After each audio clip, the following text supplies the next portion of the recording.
puxando para o Miroski, então, tentando retomar o fio da meada, como diz, né? Bom, então, se nós temos como política, né, como Constituição, a definição de que as políticas públicas devem ser permanentes, devem ser políticas de Estado, né? E para serem políticas de Estado, a melhor forma é tu ter utilizar as ferramentas do plano plurianual, porque ele estabelece o link, né, dos projetos entre um governo e outro, né? Então, o governo que sucede o governo anterior, mesmo que ele não seja da mesma visão política e ideológica, ele tem a obrigação de manter aqueles projetos que estão no plurianual em andamento, né? Então, é o lugar de nós disputarmos isso, né, de nós reivindicarmos esse espaço. E um dos temas, né, a ser reivindicado, a ser disputado, é o tema das parcerias, né? Que então a grande novidade, né, que nós temos a partir de 2014, né, foi a constituição da Lei 13.019, que é o chamado Miroski, né, o Marco Regulatório das OSCs, né, que nem é um nome muito bom, né, porque o objetivo não é controlar as OSCs, né? O objetivo é controlar o acesso do recurso público pelas organizações da sociedade civil, né? O que a lei estabelece é as regras de acesso a recurso, né? E ela não estabelece o funcionamento das OSCs, né, e das cooperativas, até porque ela não pode, a Constituição veda, né, que o Estado brasileiro interfira na nossa organização, né? Isso é um dos princípios da liberdade, né, dos direitos, né, dos direitos políticos, é a nossa liberdade de organização, né? Então, desse ponto de vista, a Constituição veda. Não poderia ter uma lei que regulamenta as OSCs, né? Por causa que a Constituição veda que o Estado regulamente, organize e tal. Mas a lei organiza, né, e regulamenta o acesso a recurso, né? Sempre, né, sempre na história do Brasil, houve parceria entre o Estado e a sociedade civil organizada. Sempre, sempre, né? Nós somos parte da sociedade brasileira desde sempre, né? Com cooperativas, com organizações sociais, com fundações, com entidades assistenciais, entidades filantrópicas, né? As políticas públicas no Brasil, elas sempre contaram com a presença e a participação das entidades da sociedade civil. Só que nós nunca tivemos uma lei que organizasse essa relação. Então, sempre era uma relação onde o Estado, mais ou menos, é quem detinha todo o poder, né? O Estado concedia o recurso por parceria, ou os convênios, né, os chamados antigos convênios, né, e depois ele gerenciava essa relação ao seu bel prazer, porque não havia uma norma, não havia regras, né, de definição. E, portanto, nós, sociedade civil, não tínhamos direitos garantidos numa norma, né, numa regra, numa lei, né. Então, eu acho que essa é a grande mudança com o Miroski. Eu não sei se vocês já tiveram com a Candice e com o Lucas, né? Eles devem ter colocado um pouco, né, da história de como é que foi criada a lei, como é que ela chegou, como é que foi o processo todo, né? A plataforma Miroski começou em 2010, né? Mas ela já é resultado de um longo caminho, né, de tentativa, né, da sociedade civil de ter uma lei que organizasse essa relação, porque nós já tivemos muitos problemas, né? Você certamente conhece a ASA, né? A articulação do semiárido, mais de uma vez já teve processo de criminalização, né, por questões de vídeo recurso, não sei o quê, tudo por conta de não ter havido, né, regras e normas de como é que é essa parceria, né, do repasse de recursos do Estado para as organizações da sociedade civil, né? Os chamados convênios, eles eram um instrumento muito frágil para essa relação. Então, a lei, né, por isso a gente considera o Miroski uma conquista. Porque agora, com o Miroski, a gente tem regras, né, de como vai ser acessado o recurso. A gente consegue começar lá no PPA, né, com o tema do PPA, chegar na lei orçamentária e o recurso para parceria estando no orçamento, nós temos as formas, a legislação básica para a gente acessar esse recurso, né? E, bom, como é que é a lei, assim, para a gente... A ideia aqui não é a gente fazer passo a passo da lei, de tudo, né? Mas a gente trazer os elementos centrais, eu acho, principalmente para aquilo que interessa, né, para o desenvolvimento regional, né, o desenvolvimento territorial que vocês trabalham, né? Então, a primeira questão da lei, que eu acho que é muito importante, porque ela é uma conquista, né, é de que ela é uma legislação nacional, certo? Durante toda a tramitação da lei, havia um lobby muito forte dos municípios para que ela só fosse federal, ou seja, que a lei só valesse para o governo federal, né? Que estados e municípios continuassem atuando naquele dinâmico convênio. Como é que era a lógica dos convênios? O prefeito ganhava a eleição e aí ele escolhia com quem ele ia fazer convênio, certo? Então, eu não gosto da cooperativa tal porque essa cooperativa é minha adversária e não vou fazer convênio com essa cooperativa. Eu gosto daquela entidade lá que é minha parceira e vou fazer convênio com aquela entidade, né? No sistema antes da lei, os prefeitos, governadores e até o presidente da República, né, tinham o direito de escolher com quem eles iam fazer as parcerias, né? E inclusive ameaçavam aquelas organizações durante o período eleitoral. Se tu não me apoiar, se eu perder a eleição, tu vai perder o teu convênio aí, o teu, né, o teu pé de meia, sei lá como é que o pessoal chama na Bahia aí, né? E tal, e ficava aquela pressão, porque realmente os prefeitos tinham poder de abrir ou fechar convênios, né? Porque não tinha uma regra, não tinha uma norma, né? Era assim, era voluntário da administração. Então conseguiu-se conquistar na aprovação da lei que era uma lei nacional. Portanto, estados, municípios e União são obrigados a seguir a mesma lei. Não existe a opção de aqui em Ilhéus a lei não pega, aqui nós não vamos praticar, vamos continuar com os convênios. Não existe essa hipótese, né? Todos os gestores são obrigados a seguir. E aí, importante, a administração pública no sentido amplo. Então, vale também para as autarquias, vale para as empresas públicas. Tem várias empresas públicas que não estão cumprindo a lei, certo? Que estão continuando a fazer convênios, né? Então, a gente tem que ter a nossa vigilância, porque as empresas públicas são obrigadas a fazer parcerias com base na 13019, né? A não ser quando elas fazem aqueles programas delas que é na forma de patrocínio. Porque a figura do patrocínio é como se fosse uma contratação de serviços. Aí, então, não cabe, porque não é uma parceria, né? Aí não estamos estabelecendo uma lógica de parceria, né? A Petrobras, por exemplo, né? Ela está pagando, né, aquele recurso para ter a sua marca divulgada num evento, numa atividade. Então, mas se não é patrocínio, todas as outras formas de repasse de recursos para as organizações da sociedade civil, elas são na condição de termo de parceria ou de termo de fomento, então elas precisam ser com base na 13019. Então, essa é uma primeira conquista, né, e muito importante. A segunda conquista da lei é justamente o conceito do que ela regula, que é a parceria, não é uma contratação de serviços.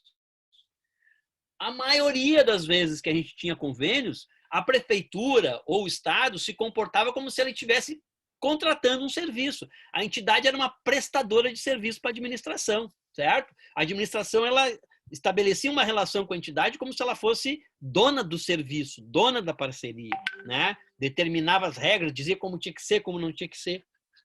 A lei deixa muito clara. É um termo de parceria. Não existe hierarquia entre a administração e a organização da sociedade civil, ou a cooperativa, né? Porque as entidades têm um mútuo interesse, um interesse comum, né, de atender um bem para a comunidade, de fazer um bem para a comunidade. Então, desse ponto de vista, não pode a administração determinar como vai ser feita a parceria, né? E isso é a parte mais difícil, porque os órgãos públicos estão muito acostumados, né? O Estado ele se coloca sempre acima da sociedade, né? Então ele está muito acostumado a determinar as regras. Eu quero que seja feito assim, eu quero desse jeito, tu vai contratar fulano, ciclano e beltrano, né? Porque muitas vezes o interesse da administração é indicar os profissionais naquela parceria, né? Para indicar os amigos, né? Os conhecidos e tal, né? Só que daí, olha só a contradição. Se tu celebra um termo de fomento ou colaboração com uma entidade da sociedade civil, porque ela tem a metodologia que ela desenvolveu lá na sua comunidade, e depois tu obriga essa entidade a contratar uma pessoa estranha à entidade, tu está burlando o próprio motivo pelo qual tu contratou aquela entidade, celebrou com aquela entidade, que é o conhecimento dela, que é a metodologia dela, que é a legitimidade que ela tem com aquela comunidade, né? Então, não tem sentido, né? O objetivo da parceria é aproveitar, né, aquele conhecimento, aquela metodologia, aquela legitimidade que a entidade tem no seu território, na sua temática, no seu segmento, né? Então, isso também é uma coisa muito importante e ela contamina todo o termo de parceria. Porque a administração não pode nunca determinar coisas que estejam fora da lei, certo? Ou seja, como eu falei antes, né? O administrador público ele só pode fazer o que a lei permite.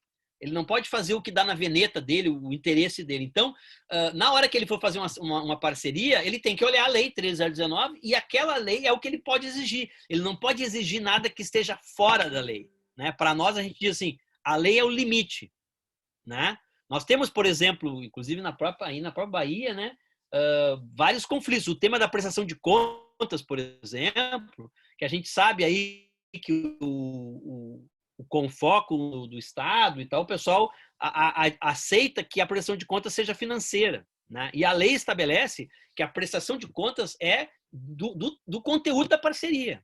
Né? Se nós fizermos uma parceria com a prefeitura para fazer um curso sobre cooperativismo com 150 pessoas, e a gente foi lá e fez o curso, tem uma lista de presença com 150 pessoas, tem lá a foto do evento, tem lá a matéria de jornal dizendo que tinha 185 pessoas, a prestação de contas é isto, não precisa nenhuma nota fiscal. Isso é o que diz a lei. Certo? A lei não manda entregar nota de prestação pública. Porque a gente, demonstrando que cumpriu o objeto da parceria, não há necessidade da administração fazer análise das contas. Não tem necessidade. Porque a gente cumpriu o objeto da parceria. Né? Caso a gente não cumpriu o objeto da parceria, aí sim a administração precisa olhar as contas para ver qual é o percentual que tem que devolver. Porque se a gente, sei lá, fez uma parceria de 15 mil reais para o curso de 150 pessoas e a gente só conseguiu reunir 100, então teve 50 pessoas a menos, então teve 50 lanches a menos, 50 passagens a menos, né? 50, teve coisas a menos que então não dá para a gente justificar que gastou todo o dinheiro se teve menos pessoas, né, em cima do orçamento planejado. Então, aí nessa condição, a prestação de contas financeira é para verificar o ajuste de quanto devolve e quanto não devolve. E isso é uma coisa muito importante, porque a chamada criminalização das organizações, 90% das vezes, ela se dá no financeiro, na prestação de contas financeira. Né? Até porque, como a gente trabalha com comunidades, né, nem sempre todo mundo tem notinha fiscal, nem sempre todo mundo tem MEI, nem sempre todo mundo tem, né, um CPF funcionando e não sei o que, não sei o que. Esse é o perfil da nossa comunidade. Né? Eu, por exemplo, na minha entidade, a gente trabalha com população de rua. Né? Então, população de rua, gente, mesmo que o pessoal tenha identidade, eles não te dizem, eles não te mostram, entendeu? Porque eles vivem em conflito com a lei, eles vivem em conflito com o pessoal, né, da polícia, entendeu? Então, é possível que alguns deles sejam egressos do sistema prisional e tal. Então, assim, e tu tem política pública para morador de rua. Como é que tu faz prestação de contas? Como é que tu vai pedir lá a assinatura do recibo da diária e tal? Então, e isso é característica do trabalho social. Né? Então, se a gente consegue comprovar o cumprimento das metas e resultados, né? Com lista de presença, com documento, com matéria de jornal, com declarações de pessoas, não tem necessidade da gente apresentar a prestação de contas financeira, porque isso é uma parceria. Certo? Nós não somos contratados pela administração, ela não é dona daquele objeto, daquele produto, daquela parceria, porque é uma parceria. Né? E eu acho que isso é uma mudança de postura muito importante. Né? Porque fazendo o linkzinho com o final da nossa conversa anterior, quem é que está no lado do balcão da administração? Muitas vezes é uma liderança, certo? Que tem os seus próprios interesses políticos. Né? E que muitas vezes usar aquele poder, né, que está tendo na gestão de uma parceria para os seus interesses. Né? E a lei ela justamente visa proibir isso. Né? Proibir que as parcerias sejam utilizadas para interesses que não o interesse público. Né? Então, eu acho que isso é uma questão bastante importante aí do ponto de vista da conquista da Lei 13.019 do Miroski. Né? A partir disso, né, vem então a lei ela é meio um manual de procedimentos, né? Ela fala sobre o processo de seleção, quem é que pode ser selecionado como organização da sociedade civil, onde aí inclui-se as cooperativas, né? As cooperativas de trabalho, né? Basicamente com chamados segmentos vulneráveis, né? Mas que pegam um leque grande de cooperativas, né? Então a lei estabelece meio que o passo a passo, né? De como é que é esse processo de seleção. Né? Então, as organizações, para poder participar, elas têm que ter o mínimo de documentação, elas têm que ser legalizadas, têm que ter CNPJ, né? Elas têm que estar em dias com as suas obrigações com a União, Estado e municípios, né? Elas têm que atuar, ela tem que ter como missão atuar naquela temática, isso é uma exigência da lei, né? Então, é importante, por exemplo, aquelas organizações que têm um estatuto muito restritivo, né? É importante adequar o estatuto, né? Porque, às vezes, a gente trabalha com cooperativa, por exemplo, mas, às vezes, o edital é da área ambiental, né? E aí, daqui a pouco, no teu estatuto, o tema ambiental ele não aparece, né? Ou é da área da cultura, né? De repente, no teu estatuto. É importante que no estatuto a gente tenha como área de atuação o maior número de temáticas possíveis. Porque uma entidade poderá ser desclassificada se não estiver no estatuto dela a temática na qual o edital está sendo vinculado, né? Então, que isso a lei fala, de que a entidade ela tem que ter como programa a atuação naquela temática, naquela área, né? Então, eu acho que isso é uma dica importante, né, para a gente adequar. E a entidade tem que comprovar, no caso dos municípios, né, a existência de pelo menos há 1 ano para fazer parceria com os municípios, nos estados 2 anos e na União 3 anos. Né? Então, para uma organização celebrar parceria com um município, ela tem que ter no mínimo 1 ano de existência com o CNPJ. Não é 1 ano de experiência, certo? É 1 ano de existência, né? Porque aí nós temos um conflito, porque às vezes a gente tem organizações nossas que têm muito tempo de experiência e que não são legalizados, né? Que não tem CNPJ, né? E aí, bom, aí a saída é constituir alguma entidade parceira, né? Para fazer essa representação dessa organização. A lei, ela estabelece isso como regra. Não pode o município ou o estado exigir outras coisas.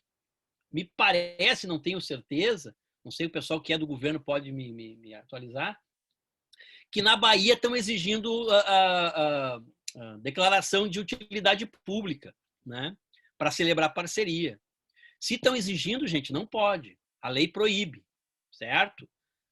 A lei é o limite. A lei lá, vai no artigo lá e vê, só pode exigir aquilo que está na lei. Qualquer outra exigência é ilegal, não pode ser exigida. Né? E a gente não pode deixar que um governo parceiro exija, porque depois, num governo que não é parceiro, ele vai continuar exigindo. Então, primeiro, na verdade, a gente está na implantação da lei. Todo mundo implantou a lei, todos os estados não tem alternativa de não cumprir a lei, certo? Porque é lei, né? E eu acho assim, quem está resistindo um pouco são as empresas de economia mista, né? Que estão tentando burlar. O Temer, quando assumiu, ele criou uma lei a 13.323, 13.300 e alguma coisa, que tentou excepcionar as empresas públicas de economia mista da 8666, da Lei de Licitações, certo? E tem várias empresas públicas que estão tentando usar esse caninho aí para dizer que não tem que cumprir a 3019. Né?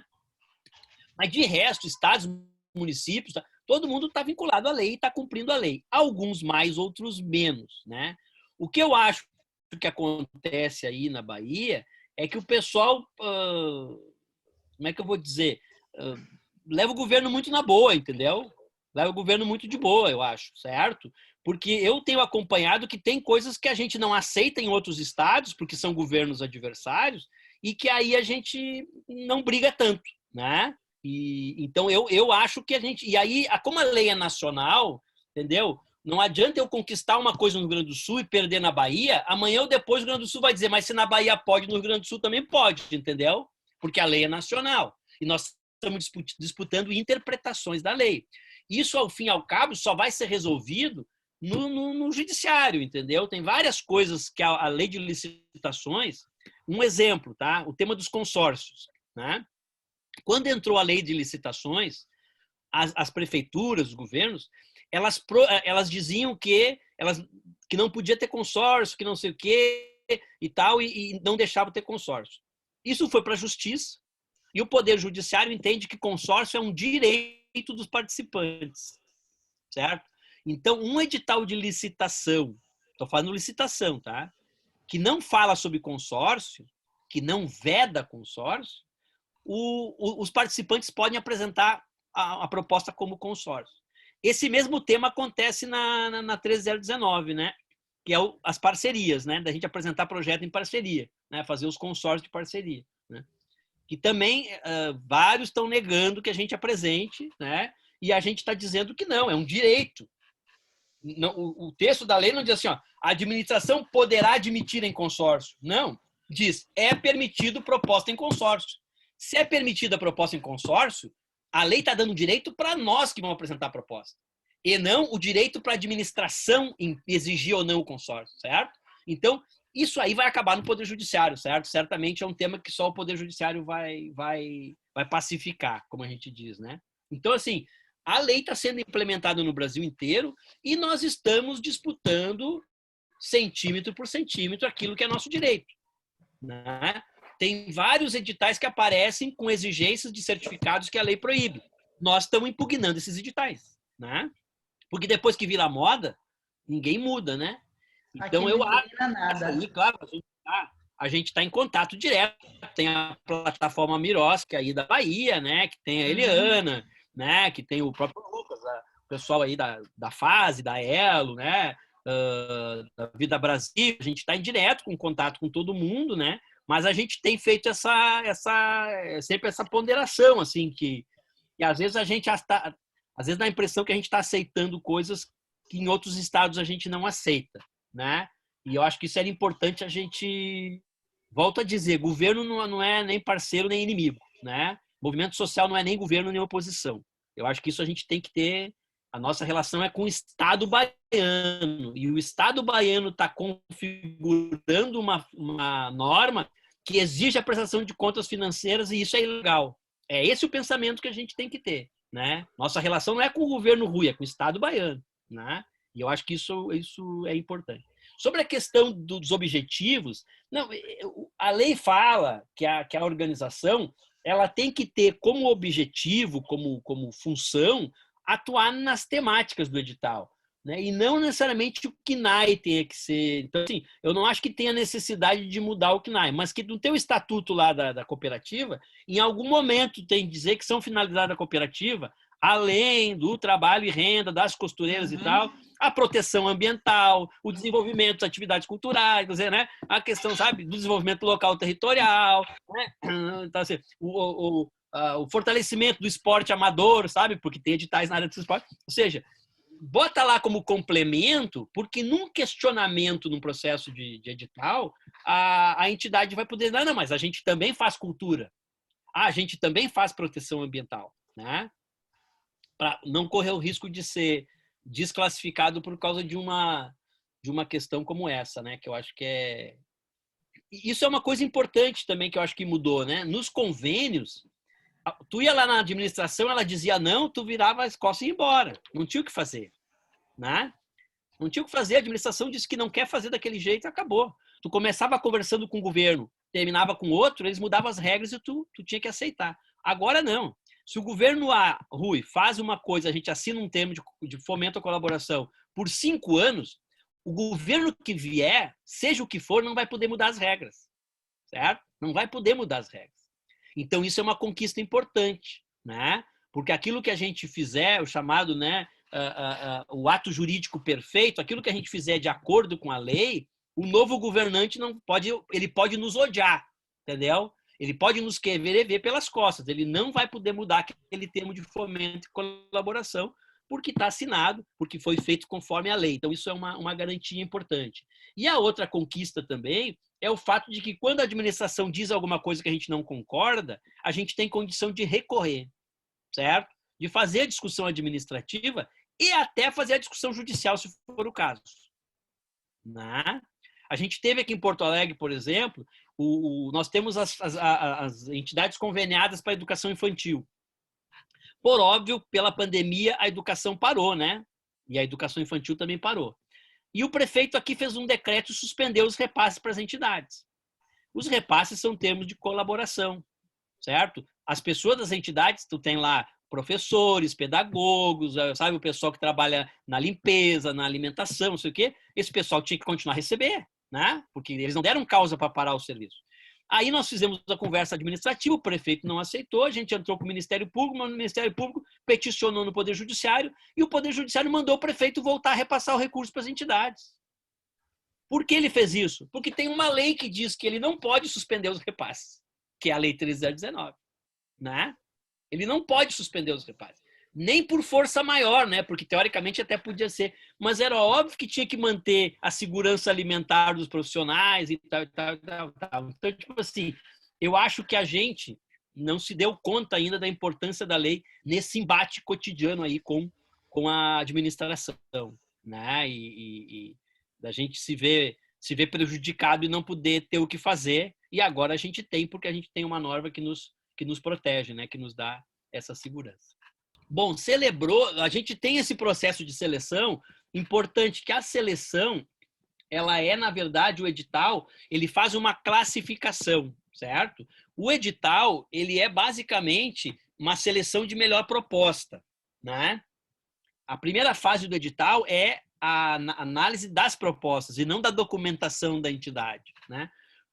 Aí, a partir da análise das propostas, vai ter uma classificação. A melhor proposta, a segunda melhor proposta, a terceira melhor proposta, né? E a primeira melhor proposta, esta é que apresenta os documentos, certo? Só esta apresenta os documentos. Se ela tiver com os documentos em dia, celebra a parceria. Se essa primeira proposta, por algum motivo, não tiver com os documentos em dia, a segunda proposta é chamada para apresentar a documentação. Então, isso é importante porque a gente não precisa fazer aqueles envelopes de documentação se a proposta da gente nem vai ser selecionada, né? Não sei se vocês têm costume, mas tinha processo que tu tinha que fazer reconhecimento de firma, registrar tudo em cartório, tu gastava, às vezes, R$200 para participar de uma proposta que depois tu não era selecionado, né? Então, isso também é uma vantagem da lei. Na primeira fase do edital, tu só apresenta a tua proposta, a tua metodologia, as atividades que tu vai fazer, né? E a administração vai selecionar a melhor proposta a partir daquilo que ela entende que é adequado. E aí, então, aquela melhor proposta é que tem que apresentar a documentação. Outra coisa importante, essa comissão de seleção, ela tem que ter um funcionário público estatutário. O resto pode ser, inclusive, pessoas da sociedade civil, né? Então, também é uma possibilidade de, quando vai ter uma discussão de editais, a gente reivindicar que tenha representantes nossos nas comissões de seleção das propostas, certo? Porque a lei permite, aí volta, a lei permite que tenha, não é um direito que nós temos, nesse caso, né? A administração pode ou não convidar a sociedade civil para fazer parte do processo de seleção, né? Selecionada a melhor proposta, entregue os documentos, volto a dizer, são aqueles exigidos pela lei, não tem que pedir outros documentos, né, além daqueles que estão na lei, né? Então, vai se assinar o termo de colaboração ou o termo de fomento, né? E no termo, além de estar as tarefas de cada um, as obrigações dali, está dito que a administração ela é obrigada a fazer os repasses de acordo com o calendário assinado naquele termo, certo? Ela não pode suspender por bel prazer. Estou com um problema de caixa, não vou fazer o repasse. Não pode. Ela é obrigada, que era um grande problema nosso nos convênios, né? A gente fazia o convênio, fazia o trabalho e depois chegava na hora, a administração não queria cumprir com a sua parte na obrigação, né? E aí a lei ela fala muito pouco sobre a execução, certo? Por quê? Justamente porque a execução é o expertise da organização, certo? E cada organização tem o seu jeito de fazer, né? Então, a lei ela fala muito pouco sobre como tem que ser a execução.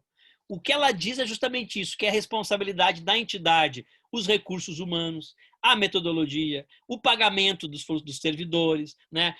Os controles administrativos e financeiros, ou seja, os poucos artigos que falam da execução falam para dizer que é a entidade responsável pela implantação daquele termo de fomento, daquele termo de colaboração.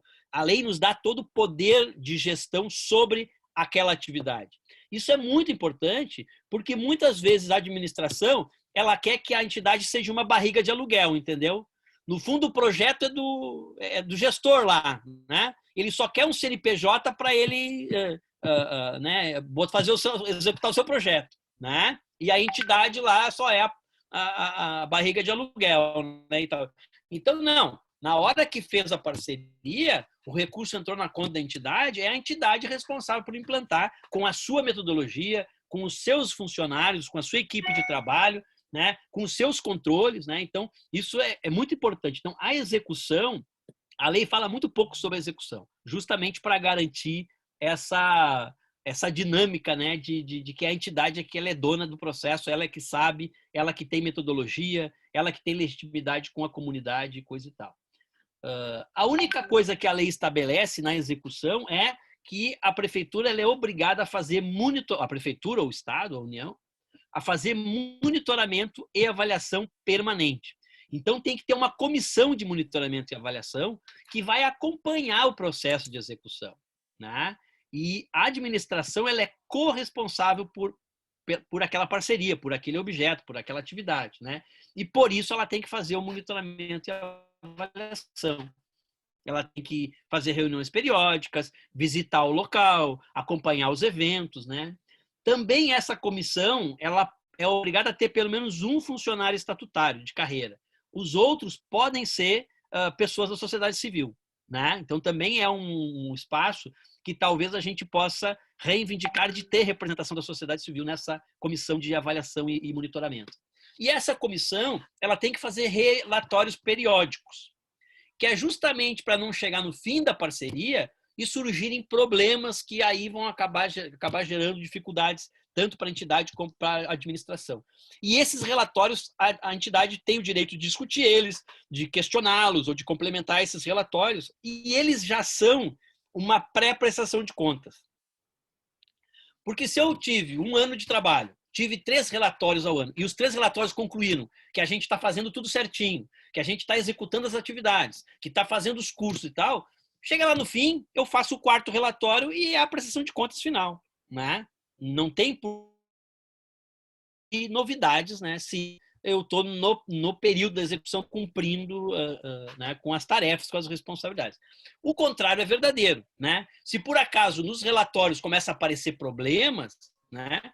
Tanto nós como entidade temos a obrigação de corrigir os problemas, quanto a administração eventualmente tem o direito de aí sim suspender os repasses, né? A única hipótese da administração suspender os repasses é ter problema na execução. A gente não está fazendo os cursos que tem que fazer, a gente não contratou as pessoas necessárias, não alugou o espaço, entendeu? Não implantou o site, sei lá o que é a atividade que a gente vai fazer. Então, senão a entidade é obrigada a fazer os repasses conforme o cronograma. Se ela não fizer, nós podemos, inclusive, exigir esse repasse no Poder Judiciário.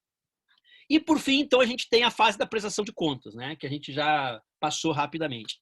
A prestação de contas, ela é basicamente a informação, né, das atividades, das metas e dos resultados, né? A gente, assim, é uma prestação de contas física e não financeira, né? É isso que a lei fala, né? Que a gente tem que, se a gente tinha lá 10 metas, a gente tinha lá 5 resultados, a gente tem que comprovar que atingiu as metas e atingiu o resultado. E isso tu faz com lista de presença, com declarações, com fotos, com matéria de jornal, né? Ou com documentos, eventualmente, que possa se ter, né? E ponto, né? Nós só vamos ter que apresentar a prestação de contas financeiras caso a gente não tenha cumprido com as metas, né? Então, aí nessa hipótese, é necessário o que a gente chama de encontro de contas. A entidade recebeu R$100 mil para fazer capacitação em cooperativismo com 10 cooperativas, né? Ao fim e ao cabo, ela só conseguiu fazer formação com 5 cooperativas. Bom, então a lógica é que sobrou algum dinheiro dos 100 mil. É possível que não tenha sobrado 50, porque tem custos fixos, né? O profissional lá, o educador, que vai dar o curso para 10 ou para 5 é o mesmo, né? Ou seja, a hora dele é a mesma. Então, não necessariamente, né, tu vai, deu 50% da meta, tem que devolver 50% do recurso. Mas sim, uma quantidade de recurso certamente deverá ser devolvida, porque a meta não foi atingida completamente. Então, a prestação de contas financeiras, o que está na lei, ela é justamente para esse encontro de contas, para justificar o que deve ser devolvido. Mas alguém vai dizer, Sim, mas e aquelas entidades picareta, aquelas entidades que desviam recurso, aquelas entidades assim. Gente, para isso não é a Lei 13.019, certo? Para isso nós já temos legislação. Para isso nós já temos órgãos de controle, certo? Para isso nós já temos órgãos de denúncia. Então, assim, a lei ela não veio para regular o mal feito, certo? Porque o mal feito existia na época de convênios e já existia formas de se combater o mal feito, né? A lei veio para regular o que é o normal. E o normal não é o mal feito. O mal feito é exceção, né? Então, se é proibido fazer tomada de conta especial, não é proibido. Mas para isso tem que ter um fato superveniente, tem que ter uma denúncia, tem que ter, não é fazer tomada de conta especial porque eu não gosto da cara do gestor da entidade, né? Ou porque eu quero fazer porque em tese entidades sempre são suspeitas, né? Então, a regra é de que nós todos somos honestos, tanto a administração quanto as entidades, né? Então, como regra, o que foi aplicado financeiramente foi aplicado de forma adequada. Se tem suspeita, os instrumentos para apurar suspeitas não são os instrumentos da Lei 13.019, são os instrumentos normais de controle. Tu tem Tribunal de Contas, tu tem os órgãos de controle interno, não sei como é que chama aí, aqui chama CAGE, né? Não sei se na Bahia chama CAGE também, né? As prefeituras têm as suas procuradorias, né? Tem o Ministério Público, ou seja, existem vários mecanismos para apurar e punir os malfeitos, né? O papel da lei não é essa, não é transformar o controle do malfeito como uma rotina, né? Como uma regra, né? E é assim como alguns estados e governos estão pensando. Tem que prestar conta financeira porque eu preciso olhar as notinhas para saber se não desviaram o dinheiro. Isso não tem lógica, né? Eu sempre uso o comparativo com um contrato de uma empreiteira, certo? O governo do estado contrata uma empreiteira para fazer uma ponte, né? O valor é 50 milhões de reais, né? Como é que presta contas? Prestação de contas é a declaração das atividades com a vista do engenheiro técnico responsável. O estado não pede a cópia das notas fiscais do diesel, cópia da nota fiscal do salário dos motoristas, cópia da nota fiscal da compra do ferro, da compra do cimento, da compra disso. Não pede cópia fiscal nenhuma, porque a comprovação do serviço é a ponte construída, certo? Se o setor privado, que é tão corrupto no Brasil, presta contas com o objeto do contrato, por que nós, sociedade civil, temos que prestar conta com o financeiro? Então, se a regra de prestação de contas é com o financeiro, que as empreiteiras também tenham que apresentar as notas fiscais, os olerites e tudo. Porque aí vamos ser isonômicos, né, gente? Não tem porquê nós, que somos sociedade civil, somos tratados como delinquentes, e as empresas privadas, são delinquentes, não preciso dizer aqui, né? São tratados como honestos, entendeu? É 2 pesos, 2 medidas, né? Então, tá bem, governador Rui. Então, vamos combinar. Todo mundo tem que apresentar nota fiscal, tem que apresentar contra-cheque de funcionário e tal, e não só nós. Então, parece que tem um desequilíbrio. E a lei ela é bastante explícita nesse sentido, né? De que a gente só tem, até posso ler aqui, porque eu geralmente desenho, pessoal, porque principalmente quando tem gestor público na reunião, o pessoal diz, não, mas tem que, imagina como é que não vai pedir as notinhas fiscal da entidade? Vai que esse pessoal está desviando dinheiro público. Sim, mas se o dinheiro da administração, quando tem parceria e foi transferido para a fase, a administração entende que ele continua sendo dinheiro público, por que o dinheiro, quando é contrato para uma obra e foi transferido para o Odebrecht, ele deixa de ser público? Tem lógica, né? Se o dinheiro que foi transferido para a fase não deixou de ser público, o dinheiro que foi transferido para o Odebrecht também não deixou, né? Então, diz aqui, ó, artigo 66, né?